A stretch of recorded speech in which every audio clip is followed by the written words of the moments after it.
All right, folks, Shadow Minister of Finance, Mr. Julian Robinson, made his contribution to the 2024-2025 budget debate last Thursday. He joins us this morning to recap the policy recommendations for the 2024 budget put forward by the opposition. Morning, sir. Welcome. Morning. How are you, Thank sir? you for having me. Before we get specific, when you heard overall, what were your thoughts? Of the presentation by the minister. Yeah. There were some elements in it which were positive. I think giving the pensioners a break is a good thing. They've been on fixed incomes and their cost of living has gone up, so they needed an adjustment. There were some things we had concerns about, particularly the removal of GCT on raw foods and the impact it will likely have on the agricultural industry. And based on some research I've done since my presentation, I'm not convinced that we had to actually make that move. Based on WTO rules, I believe there were other options available to us. And what concerns me is I don't think there's been any analysis to determine the impact it can have on local agriculture. I was also concerned about whether the tax credit of the $20,000 one-off payment really is going to be a sufficient incentive to get people to start paying taxes. I don't think it will be, and I think it's something that should be. I know the minister wants to encourage more people in the tax net, which is a positive thing, but I don't think people who are not paying tax will now pay tax because you provide a one-off credit. And then finally, the big one for us is that the minister hasn't provided any details on how he's going to fund the revenue measures. He has indicated that there's something called the securitization of receivables, which really means that these are monies owed to the government, which I believe he has sold to a company. The company has provided an upfront cash payment, but we have no details of it. We don't know what receivables, we don't know the terms, the conditions. And for us, in the interest of transparency, that's something that needs to be told to the public. Public sector compensation issues as well? There's still a number of anomalies that need to be addressed. So for example, traveling officers is one. You have traveling officers who were taking up to 50 to 60% of their compensation in allowances, which were non-taxable before the review. You have now rolled up those allowances into your gross salary. So when you net it out, many of them are only marginally ahead. And in some cases, some of them are worse off. That has to be addressed. You have the issue of persons who are supervising individuals who are earning more than them. Right, so people are reporting into them. Explain that. Yes. So, for example, in municipal corporations, some of the CEOs are earning less money than people who they have to supervise. Some of the CEOs? Yes, less money. It's an anomaly, but you see, the public sector is 110,000 people. You have some people who are affected, but it's taken too long to resolve these issues. And that's why you've seen the Civil Service Association, they're restive. I know they had a meeting Saturday. They seem to have come to some resolution. UTEC staff restive. Now the medical doctors are restive.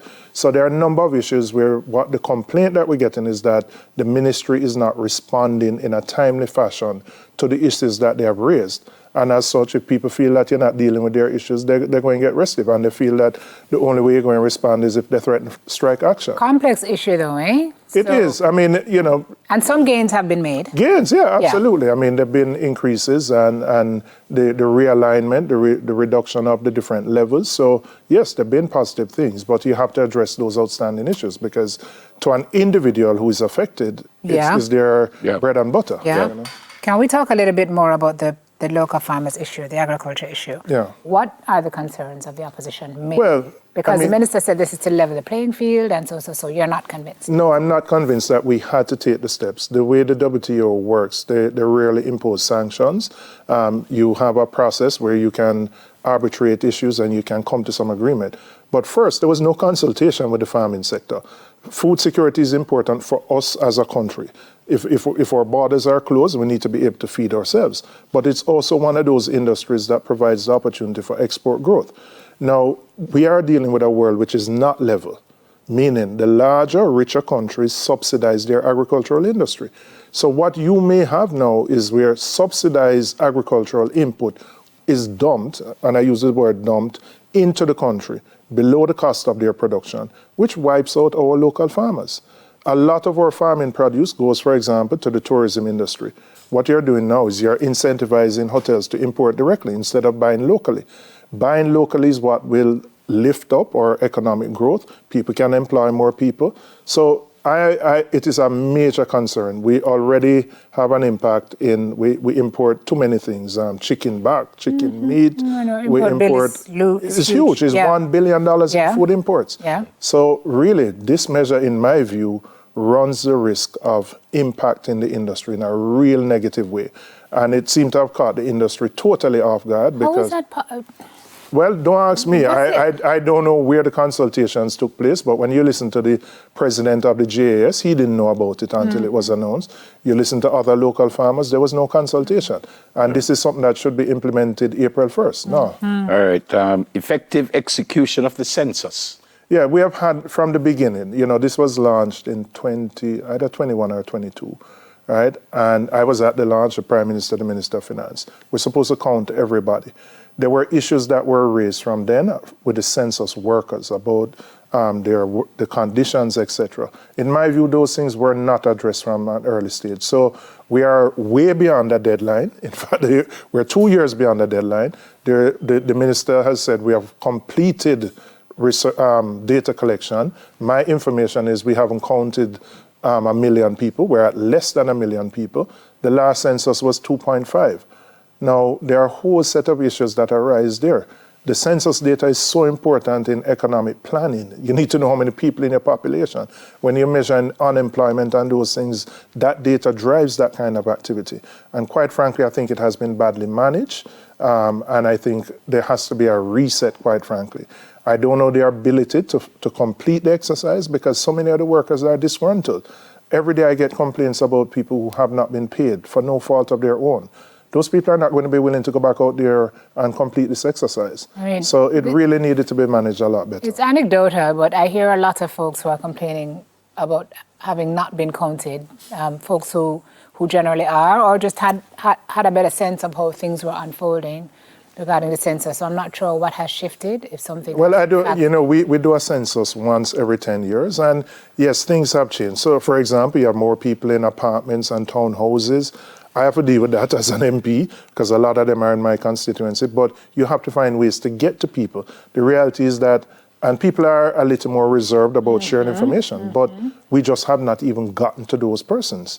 If you're below 1 million, it means you're roughly a third, maybe a quarter of what the population is. You can't extrapolate data based on No, that. not for a census. It's not like a poll. You have to talk to everybody.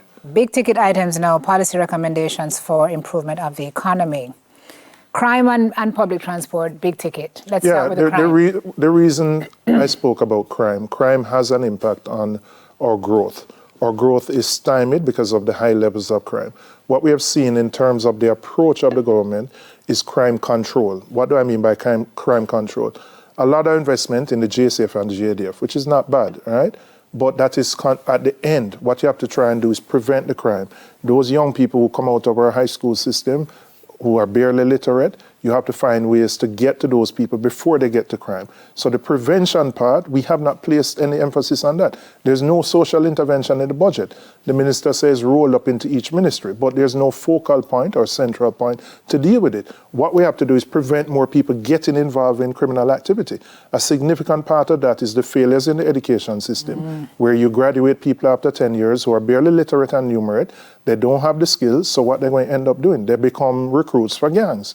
So I want to see more on the prevention side so that you can spend less on the control side. What does that look like? That's a social intervention? Social intervention program. Is that showing up steam and heart?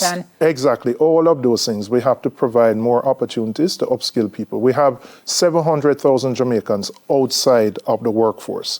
So while unemployment is 4.5%, there are people who have opted out. There are people who said, I'm not going to work for certain kind of wages. You have to find a way to provide training opportunities for them that are attractive, that they can get into the workforce. We have a productivity issue in Jamaica. All right, so I believe we need to do more on the level of heart, making heart easily and more accessible to more persons. There's a transformation of our education system, which really the emphasis has to be on early childhood education, where you can master the basics, but importantly, helping our companies to move up the value chain. We are still primarily dealing with low value added activities as a country. So even though unemployment is low, people telling them not feel it because them just earning minimum wage. How does the opposition feel about Dr. Blake, the new commissioner?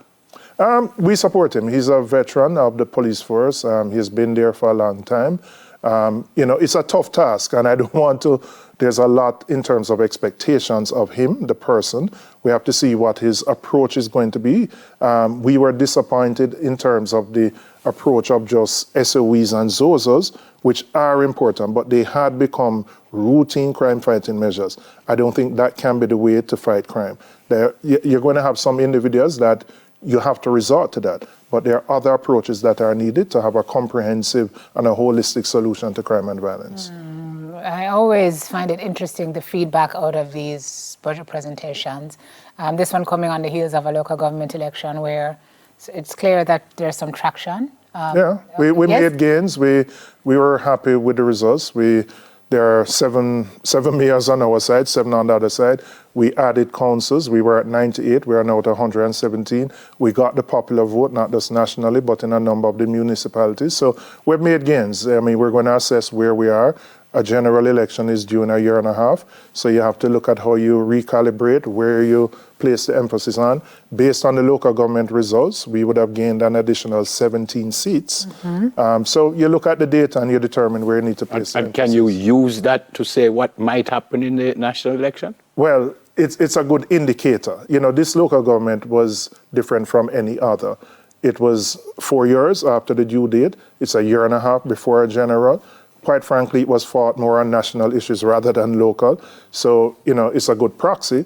I mean, we can't be comfortable. We made gains, but we have to build on those gains. We have to see where we fell behind in some parishes and what we need to do to correct it. And so, moving forward, what would be your top 3? You've heard the budget. The opposition leader speaks tomorrow, Prime Minister on Thursday, Sir Nigel back next week, Tuesday. I mean, obviously, they say opposition don't like to give recommendations because... No, we did. You have. We have, and quite frankly, I mean, we have been consistent with giving recommendations. For example, the opposition leader spoke about removing the guarantors for Student Loan Bureau. It was a part of our manifesto. In his budget presentations, he spoke about that. When he said it, some people ridiculed it and said, boy, it can't work. Now it is being done. But we have given recommendations. One, we have to address public transportation, right? The JUTC is carrying a quarter of the people it did in 2016. 15 million a year versus 62 million. Now you might say, what does that mean? When you have poor public transportation, it impacts productivity. When you have to wait at a bus stop for 2 hours to get to work or school, that impacts productivity. When you have more cars on the road, it impacts traffic. We say you need to introduce light rail as an option. You have thousands of people coming from Spanish Town on the outskirts, Portmore into Kingston. Look at the introduction of light rail so that people can get to work and school efficiently. We said, look at electricity as an example. The cost of electricity is prohibitively high. We have only now, this government, 8 years in, has only now put out a request for a proposal for renewables. Now, what is the impact of renewables? It reduces the cost of energy, it reduces your carbon footprint, it allows you to meet your renewable energy goals. Those things have an impact.